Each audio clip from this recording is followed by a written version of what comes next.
may not be wrong to say that airports have been using the same blueprint for airport development since they were established. But with emerging technologies, shifting regulation, a new kind of passenger, and a pandemic topped with climate change, the aviation business has to rethink what the future looks like. The answer to what the future airport should look like lies with the passenger. They need an experience that delights them as they travel through the airport.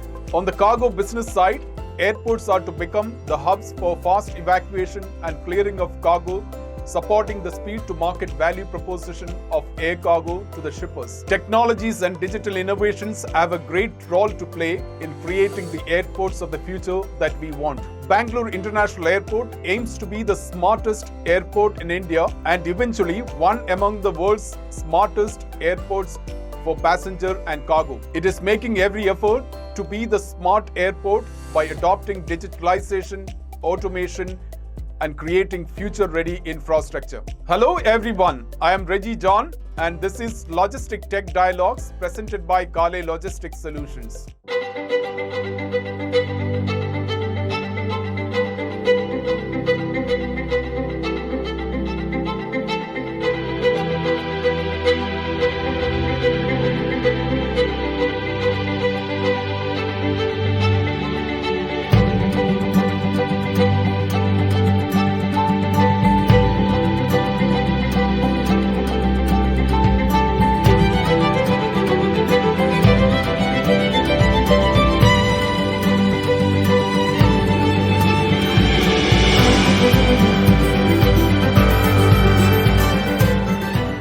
This is our weekly dialogue on innovations and technologies that make logistics move faster and deliver better. Logistic Tech Dialogues is brought to you in partnership with Kale Logistics Solutions, a trusted global logistic IT solutions provider for several Fortune 500 companies worldwide. My guest today is Satyaki Raghunath, Chief Strategy and Development Officer, Bangalore International Airport. Satyaki joined Bangalore International Airport Limited in 2018 after having spent 20 years working with public and private sector investors and operators of transport infrastructure, advising on business, finance, strategy, regulatory and project delivery related initiatives. He has an extensive experience in transportation and airport system planning across major cities like London, Chicago, Dubai, Houston, New Delhi, and now Bangalore. He describes himself as an aviation futurist, strategist, digital innovation expert, and I have no reason to disbelieve any one of those descriptions because I have known him since the last 4 years he has been with Bangalore International Airport Limited. And I have seen his leadership and initiatives in projects to make Bangalore International Airport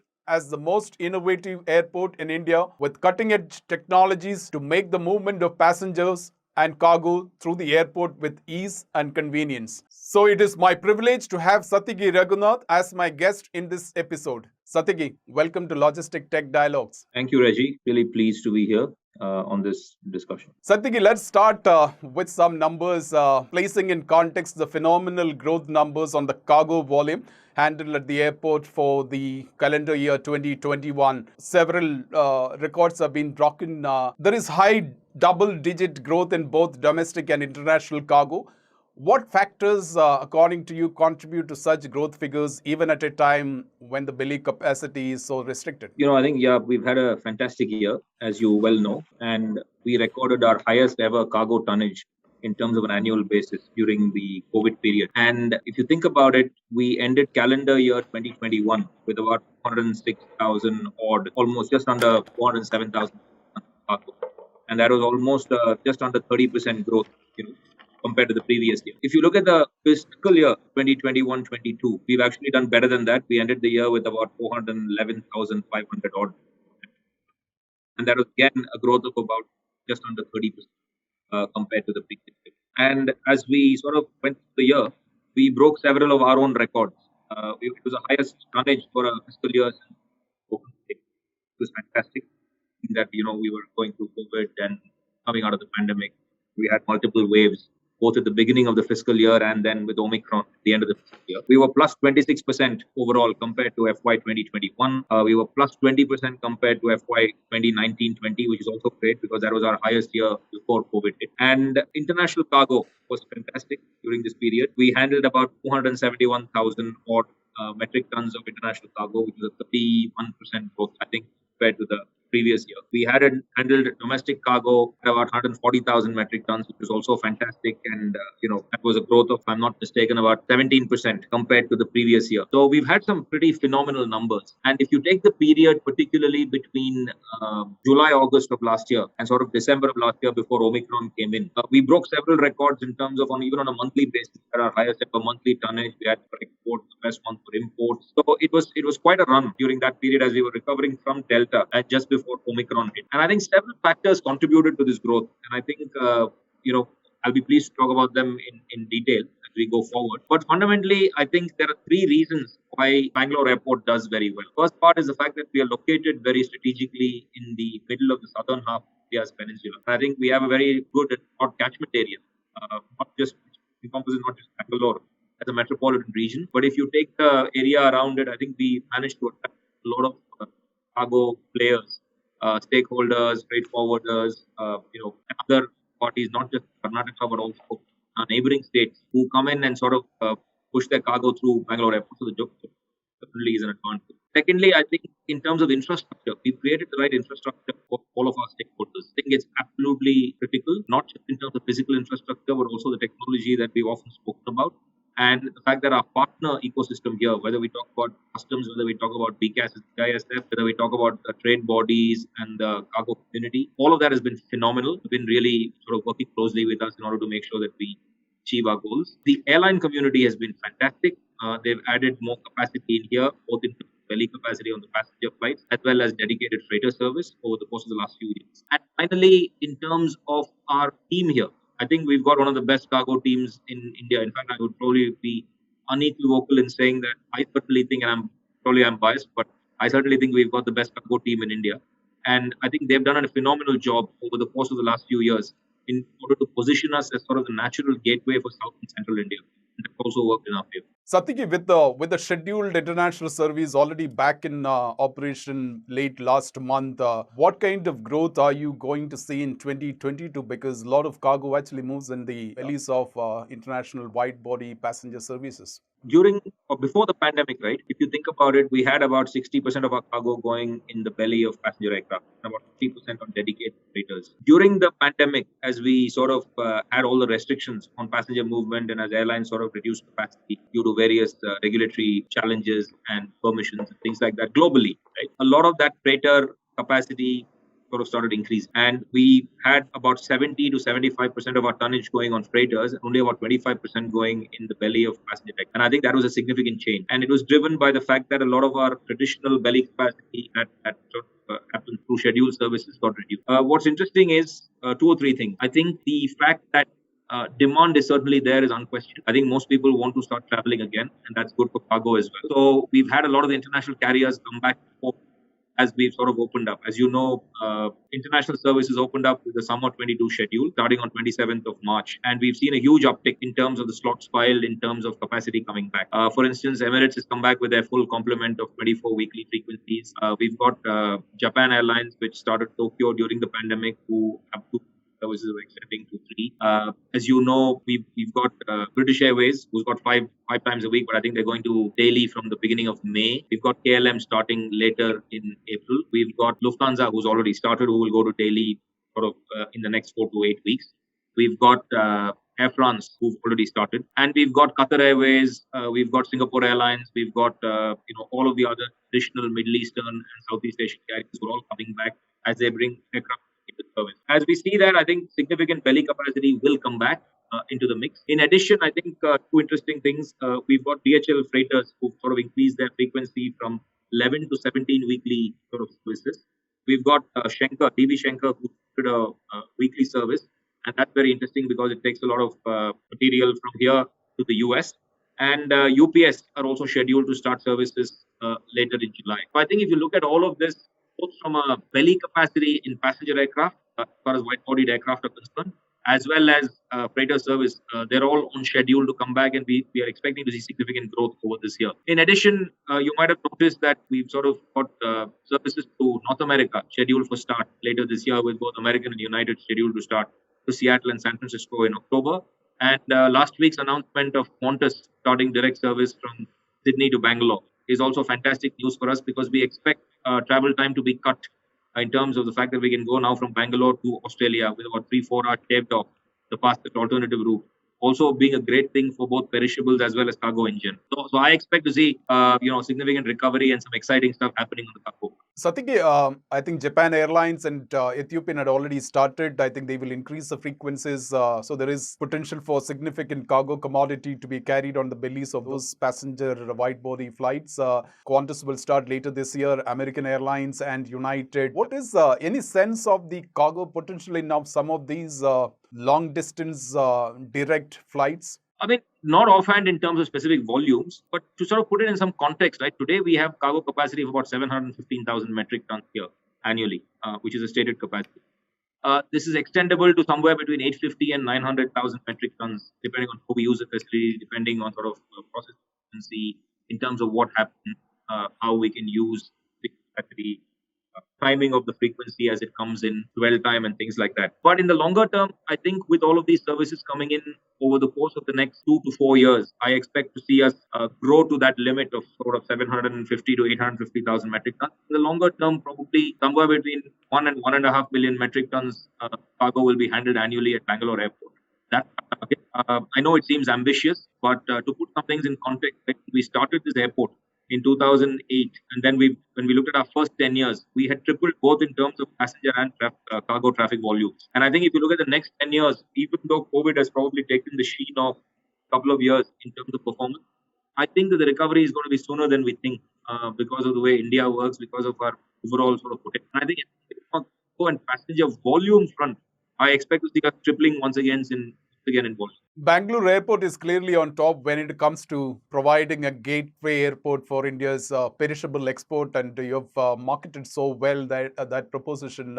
Tell us how the airport is building an even better ecosystem with the stakeholders to attract even more perishable exports out of Bangalore. The mango season is up.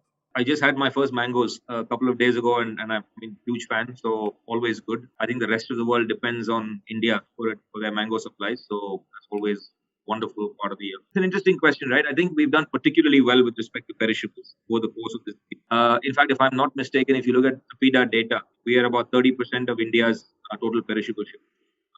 And I think we've really focused on what we need to do in order to maintain that cold chain integrity through that perishable shipment process, right? And I think what we've done is we've really focused on that. And there is a demand for a significant rise in demand for facilities that maintain the shelf life of products, especially perishable goods such as food items and vaccines and pharmaceutical products and things like that. And I think that is not going to go away anytime soon. From a Bangalore airport perspective, I think perishables and pharma have actually been one of the major growth drivers over the course of the last 2 or 3 years. And we've had, if I'm not mistaken, again, between 12 and 13% growth in these two categories as far as international cargo throughput. Secondly, to support the growing need of this cold chain shipment, we've collaborated with various partners to introduce technology in a big way to drive growth. We've got an integrated IoT-based solution to enable live monitoring of temperature-sensitive products, and this is something that's been very welcome. It provides agents with real-time temperature data of our shipments at every step of the journey. And I think that's sort of been something that all of our partners have really been appreciative about. It also helps them to monitor the end-to-end health of that product via the web or via their mobile phone or an interface that we provide. And it ensures integrity of the supply chain. Additionally, I think from a temperature control supply chain facility perspective for international cargo, right? We've also had a boost with the launch of EnviroTainer, as you know, which is a world leader in active cold chain solutions for air cargo. What EnviroTainer does is it enables pharmaceutical companies and their logistic partners to move this temperature-sensitive cargo and allow them to monitor end-to-end health of their product. Again, through that journey, while maintaining the integrity and quality of that product, because you've got complete visibility to that supply chain. Additionally, I think what we've done with the with the launch of our air cargo community system, which is called ACS, as you know, which has been enabled by Kale. And we've been able to monitor that process again through the entire end-to-end journey. And that's something that we've now got operational across both of our terminals, both the AI SAT terminal as well as the MAVB terminal. And that's something that's also helped give us as well our cargo stakeholders and partners a huge amount of visibility through the entire journey. So I think we are well positioned. We've also invested substantially, not just in terms of physical infrastructure, as you know, but in our SI facilities, in the terminals, through products like this on the technology side, in the terminals, and across the wider supply chain, as well as on the land side, where we've widened all of our access roads. We've created a truck parking facility to help get them in at the right time, reduce dwell time, minimize any sort of waiting, and provide just-in-time services. So I think we've been particularly careful as to what and listen to what our partners need. And I think that's something that we do quite well. I think the team here spends a lot of time outside talking to our partners. And one of the things that I sort of, I think the team is very enthusiastic, but that we've all pushed for, both at a management level and trading level, is to ensure that our team is outside as far as possible, talking to everybody within the wider cargo community at all times. I think that really has helped as well. How strongly do you think cargo business is strategically important to revenue diversification for an airport like Bangalore International Airport? Oh, I think it's absolutely fundamental and crucial. And I think if you look at it, it's been underpinned by what we've done during this period during COVID, right? I think historically, cargo didn't get its due at most Indian airports, you well know. I think all of us were focused on the passenger side. The airlines have been focused on the passenger side. And we've sort of neglected, cargo was sort of the neglected child, I think, probably the first 10, 15 years of this century. But certainly over the course of the last 5, 7 years, the importance of cargo has been very, very significant. I think airports have realized the role that the cargo industry and the wider stakeholders play. And if it weren't for the cargo sort of supply chain over the course of these last 2 years, I don't think many of us would be sitting where we are and have been able to weather the pandemic as sort of, I don't even know what sort of adjective to use, but let's say we weathered it with some degree of comfort, even though, maybe that's not the right word to use, but certainly we would have been in a far worse place, right, without the cargo industry being as strong and resilient as it is. And I think not just airports, but across the country, people have realized, and probably across the world, people have realized the value of the cargo and logistics supply chain. And I think it's helped us in terms of survival, in terms of getting essential food, in terms of getting essential medical supplies, vaccines. Everything over the last 2 years has been reliant on the fact that the cargo supply chains have worked. The fact that we've emerged from this pandemic with not sort of being affected even worse than we have, right, is a testament to the strength of the cargo industry. And certainly, I think globally, if you ask most airlines, most partners, what has been their biggest takeaway over this period, they will probably tell you two things. One is that cargo has really taken its place, rightful place, as a very, very vital part of their business. And secondly, information supply and that exchange of information between all of the stakeholder community has been so strong during this period that it's really helped in that growth of cargo volumes. I think those have been the biggest learning sort of areas where we've learned lessons. Certainly, cargo and global supply chains have really grabbed the headlines across all mainstream media. You can't miss any newspaper or any media without having a headline story on page 1 on global supply chains and what it can actually cause global economy. Satyaki, cargo plays a very critical role in developing business for the airport and helps to contribute to local economy in terms of trade and commerce and trade and employment. What do you think technology is going to play to increase the airport's cargo competitiveness? Massively so. Right? I think, as you know, at Bangalore Airport, we've always looked at how we can get technology to do 3 things. One is improve customer satisfaction experience. Second aspect, to look at how we can use technology to improve our operating model or operating efficiency and do more with less. And thirdly, how can we use it in order to generate revenue in new ways? And I think we've focused on all 3 aspects pretty heavily over the course of the last 5, 7 years. And all of that is bearing dividends now. So the work that we did between 2018 and 2020, before COVID hit us, really positioned us pretty well in order for us to sort of ride out the COVID storm without sort of even worse performance than we would otherwise have. I think, as I said earlier, we've really focused on key elements of technology also, besides just the physical infrastructure. We've spent a lot of time and effort. I mean, the team here has really thought through what the technology needs to be. If we have to grow to sort of 1.5 million metric tons of cargo annually, we've really got to have a very strong technology platform in place. And I think what we've done through the air cargo community system enablement here at Bangalore Airport, and now what we're doing through the WMS, which is the warehouse management system implementation that we're just starting, is that we will have some of the best technology in place at any airport in the world from a cargo perspective. We've got exceptionally good visibility, end-to-end visibility for our stakeholders. It has been implemented across both of our terminals, our ACS. We will have the WMS also going live over the course of the next year or so. And I think once those two aspects are in place, and once it ties us into our business intelligence platform, and once we can have that interface, it makes everything much simpler. It gives us better visibility to our operation. It gives our stakeholders better visibility to their operation. And it allows a lot of our partners to actually continuously help monitor what they're doing at the airport and across the entire supply chain. And it makes the entire process for customers as they get their goods to Bangalore Airport seamless and a whole lot better.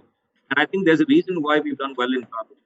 And one of the key drivers that is the fact that our partners think that they get the best technology and the best experience here at the airport through our cargo terminals. And that's been a massive sort of reason for our cargo growth. So I think Bangalore Airport has been known to introduce innovations very early on, both for passenger convenience and easy processing of cargo. Tell us about some of the recent investment into or recent partnership into developing technology and digital infrastructure as you keep building your cargo business for the future. You could also talk about the recent announcement about Amazon Web Service. Yeah, sure. I mean, I think let me focus on the cargo part first. And I think one of the things that I will say, and I tell everybody this, is that we've got an incredible cargo community here. So it's not just what we do at Bangalore Airport through BILE. I think our cargo partners, right, whether it's the terminal operators, whether it's sort of customers who played a phenomenal role over the course of the last few years in terms of how supportive they've been. Whether it's CISF and BCAT, who actually been so proactive in helping us sort of get to solutions, which has been such a plus for us. All of our partners have, and the wider community, right? If you look at the wider cargo community here, I think they've all contributed significantly to where we are. And if you look at our technology initiatives, I think we've done three major things, cargo front, and all of them have been done in conjunction with partners across this ecosystem. The first one, like I spoke about, was the airport cargo community system for the ACS. And that's a digital platform that has made the shipping process significantly simpler by eliminating all paperwork. And it enables the faster processing of transactions. It reduces duplication of information and streamlines processes in general. And it makes information available to all of our stakeholders prior to even reaching the airport. So it's given great visibility to every one of our stakeholder community. Second initiative that we've really invested in is TagBox, which is an IoT-based live monitoring solution. We have an integrated IoT-based solution to enable this live monitoring of temperature-sensitive products. And I spoke about that earlier because it also, has fed into the way we've done our perishables and our directs. It helps all of our agents sort of monitor end-to-end health of the products via the web or mobile service and take appropriate intervention when they need to. And that's something that we've been very pleased about. And finally, if you look at Envirotainer, we've partnered with them for an advanced cargo solution. And what this does is it enables pharmaceutical companies as well as their logistics partners to move temperature-sensitive cargo across the world, maintaining the integrity and quality of products throughout this journey. So if you take all of these things, not just in isolation, but if you think of all of these things as they tie in with each other, what it helps us do is give literally real-time information to every one of our partners through the entire journey. And really makes life a lot simpler because people know exactly where their stuff is. People know exactly how long it's going to take to get from point A to point B. And it gives both us as well as them sort of a much greater degree of comfort in making sure that they understand what's going on across our entire cargo operation. And I think, as I've reiterated before through this interview, it's something that's been very, very fundamental to us achieving our cargo goals. And it's likely to only sort of improve even further. So, I think we've realized some huge benefits of investing in this technology, investing in new initiatives. And I think we will continue to invest in such initiatives. And we will make sure that, we look at every solution that is available to us in order to increase our cargo volumes, improve our operational efficiency, and also give our customers and partners the best experience that's possible. Because I think that at the end of the day, we are going to get customers because they value the experience that they get here at Bangalore Airport. If that drops, we will be affected, they will be affected, and I don't think that's something that any of us wants. So that's really front and central to what we do. On the Amazon side, it's a partnership that we've just signed. It's a joint innovation partnership with AWS, and I think it's early days. But what we want to try and do is to look at what we can achieve together, trying to do joint innovation solutions.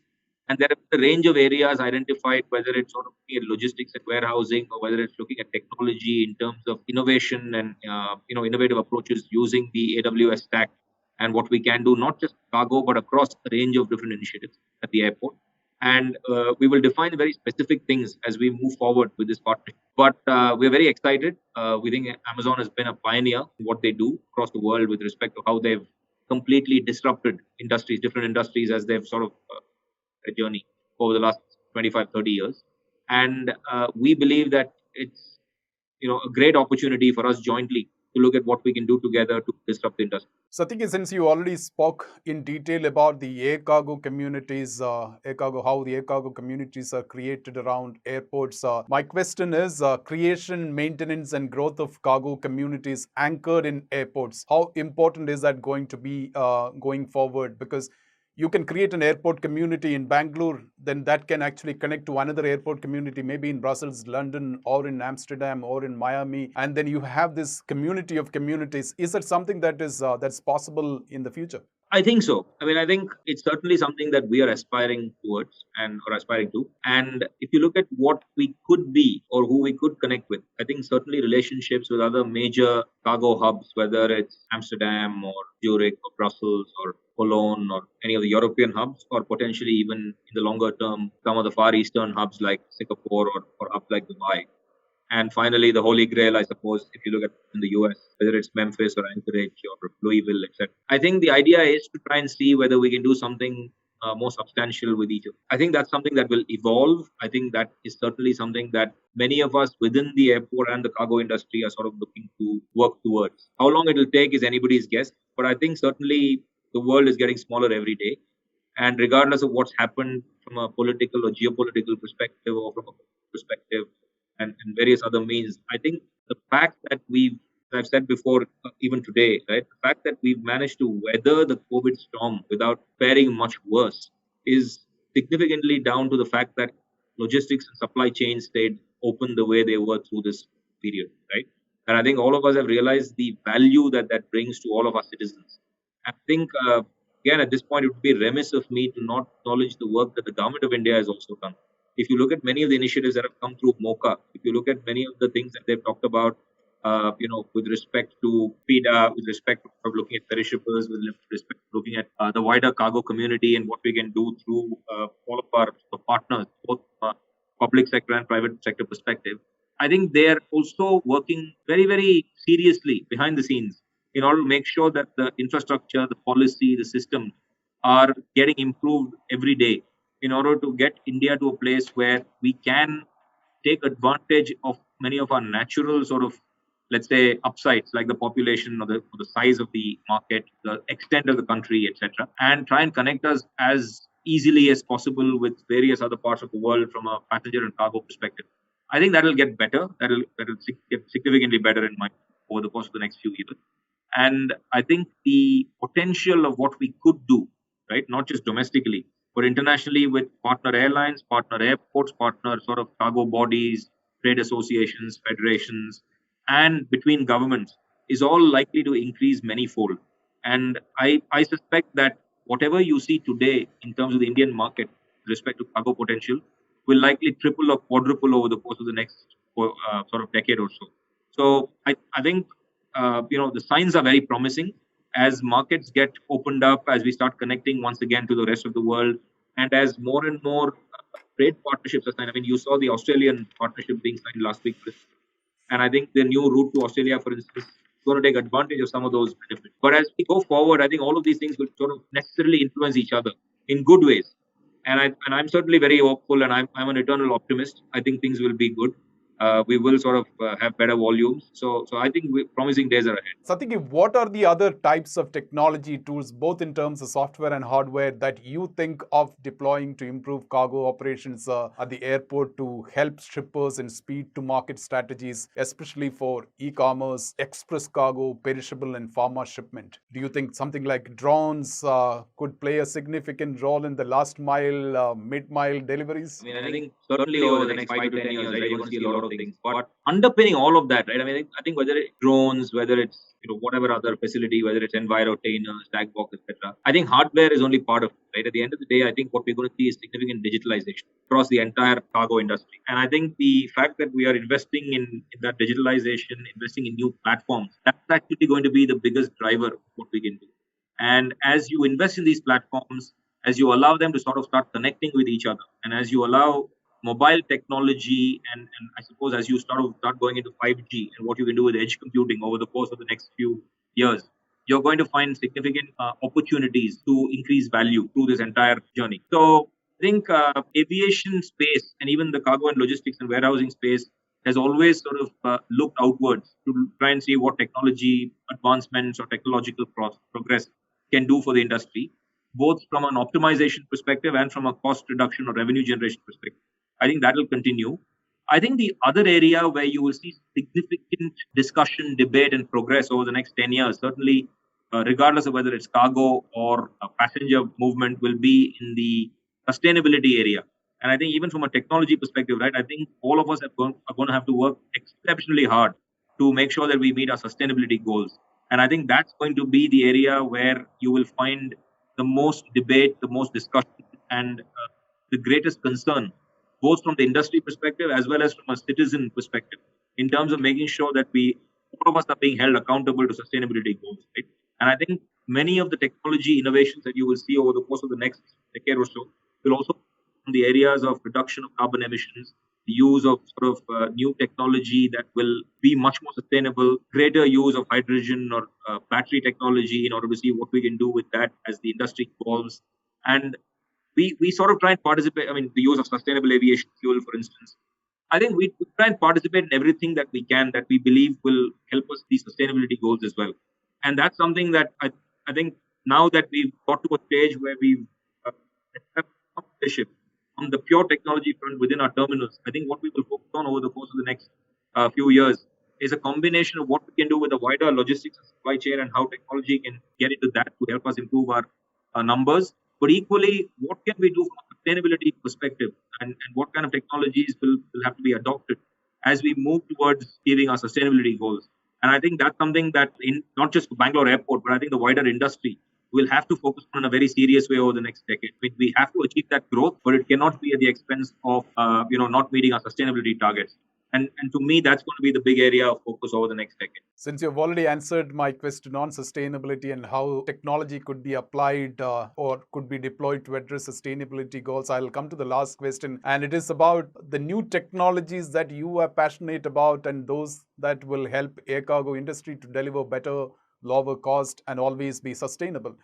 If you look at even ACS, right, one of the key drivers of ACS was that we were trying to eliminate paperwork. And what we've done, even sort of today, 99% of all of our sort of cargo shipments are recorded on ACS. And we are getting there. We'll be 100% in the course of the next couple of months. But fundamentally, what we've done is we've literally saved about 600, 700 trees every year just by not, by going paperless. That's an example, right? And when you add it up over the course of a long period, there's a cumulative benefit. Equally, I think everything that we do, when you talk about operational efficiency, when you talk about revenue generation, when you talk about customer experience, right? I think at the end of the day, every one of our initiatives, whether it's envirotainer, whether it's tag box, whether it's ACS, whether it's eventually drones, whether it could be a better use of data, I think at the end of the day, if you're doing something more efficiently, if you're doing something better from an operational perspective, the way we quantify better is not just in terms of saying we are doing less of something. I think from our perspective, we've got to we look at it very carefully, even in terms of saying, what do you mean by less?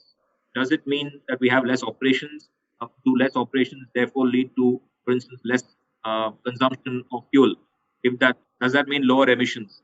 I think everything that we do has an environmental component already built into it. The way we assess new initiatives, the way we assess operational efficiency or impact, whether it's from a revenue perspective or from a customer experience perspective, is one of the biggest lenses that we look at it through is that sustainability lens.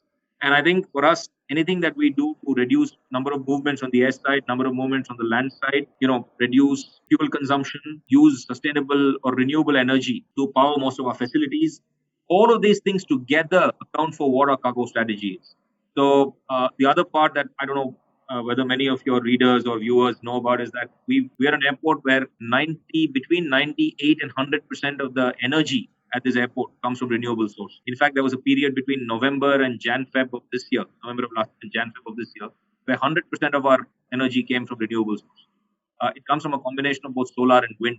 So everything that we do, I think you don't look at it in isolation, but if you look at it from a health perspective, from a management perspective, from a community perspective here, I think we've really sort of tried to do the right thing in terms of sustainability and the environment. And that's a big driver of every one of our new projects. Terminal 2, which is going to be opened later this year. For instance, one of the key pillars of Terminal 2 is the sustainability strategy. What we've done here from an energy perspective, from a water perspective, from a solid waste perspective, every one of those initiatives has been driven by what we think we should do from an environmental perspective. All of our roads today are being used with recycled plastic. We've completely eliminated single-use plastic. I mean, there was a period in between because of some of the COVID, bringing it back. But we've gone back to the elimination of single-use plastic. I think for all of achieving our financial metrics without hitting what we believe are drivers that are driven by purpose will be completely irrelevant. We don't meet those purpose-driven metrics. And I think the environment and sustainability metrics are front and center of what we do on a daily basis. I think every one of our initiatives, whether you look at our cargo tonnage or whether you look at sort of our passenger numbers and things like that, will be meaningless unless we can get to the stage where we say that we did it in a sustainable way. So I think that's absolutely core to everything that we do. So all of our initiatives have been very, very carefully sort of thought through from an environmental perspective or sustainability perspective. I don't think there'll be any change in that. In fact, Hari, who's our MD and CEO, as you know, is exceptionally sort of passionate about stuff like this. And I think every time we come up with a new initiative, the first question is, does it tick the environment and sustainability sort of requirement? And if it doesn't, we don't even begin that initiative. So I think that's something that we are very, very careful and critical about. Satyaki, thank you so much. As always, it's such an enriching experience to have conversations with you, and I'm delighted that you could find time to join us in this episode of Logistic Tech Dialogues. Thank you, Reggie. Thank you to Stat Media Group and Logistic Tech Dialogues. It's been very enjoyable. Pleasure is always mine. Great chatting with you, and sort of hopefully we'll do this again soon enough in the future. So thank you so much. That was Satyaki Raghunath, Chief Strategy and Development Officer at Bangalore International Airport. I hope you enjoyed watching this interview. Give us a like and share this video with your friends and colleagues. Also, if you're not a subscriber of our YouTube channel, please do subscribe now and click the bell icon so that you do not miss any of our new videos. Join me next Thursday as I bring you a new guest in a fresh episode of Logistic Tech Dialogues, presented by Kale Logistics Solutions. Until next Thursday, take care and be safe. Thanks for watching.